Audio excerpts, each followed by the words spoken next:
y a des chaînes et celles-ci sont bien réelles, bien réelles.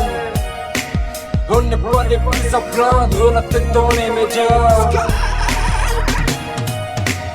Des centaines de millions de mômes, des millions d'hommes et de femmes sous esclavage. Pourtant, on n'est pas au 16e siècle. Des trafics de bambins, esclaves dès la naissance. Pour certains, Bavard en Mauritanie, au Niger, au Soudan, au Népal. Cruelles sont les conditions de travail et bordel que ça date de l'Égypte islamique. Des blancs asservis en Afrique du Nord, des noirs servant pour le commerce triangulaire. Combien de corps dans la mer? Ne crois pas que ça n'existe plus, tout ce trafic est souterrain et ne s'effacera pas dès demain. Demande aux chefs d'État qui revendent leur population pour être en l'aise dans une autre nation. Hey, le coffre du Persique sera mon affirmation. Prostitution de mineurs, les dirigeants n'ont plus de valeur. Un grand respect pour ceux qui se lèvent contre ça. OXCEM, la voix de l'enfant, territoire solidaire et toutes les autres assos. Ça ne doit pas être facile tous les jours, passe à l'absurdité de nous autres. Oh non.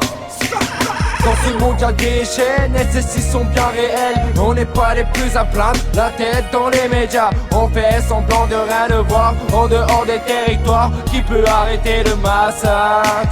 Dans ce monde y'a des chaînes et celles-ci sont bien réelles. On n'est pas les plus à plaindre, la tête dans les médias. On fait semblant de rien ne voir en dehors des territoires. Qui peut arrêter le massacre?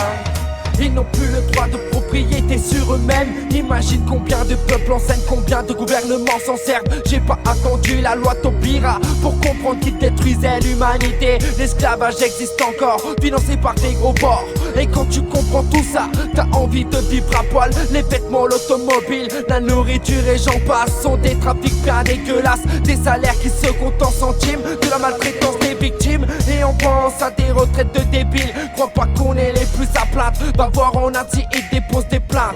Des plaintes, ce sont des enfants tous les jours en crainte. Et des familles qui en crèvent. Et puis des billets qui s'entassent contre des vies qu'ils s'enferment. Tous les continents sont touchés, à genoux couchés, fauchés. Leur liberté est amochée. Pour les chefs d'État, c'est de payer moins cher. C'est tout le temps la même affaire. Dans ce monde y'a des chaînes et celles-ci sont bien réelles. On n'est pas les plus à plaindre, la tête dans les médias. On fait semblant de rien ne voir en dehors des territoires. Qui peut arrêter le massacre? Dans ce monde y'a des chaînes et celles-ci sont bien réelles. On n'est pas les plus à plaindre, la tête dans les médias. On fait semblant de rien ne voir en dehors des territoires. Qui peut arrêter le massacre?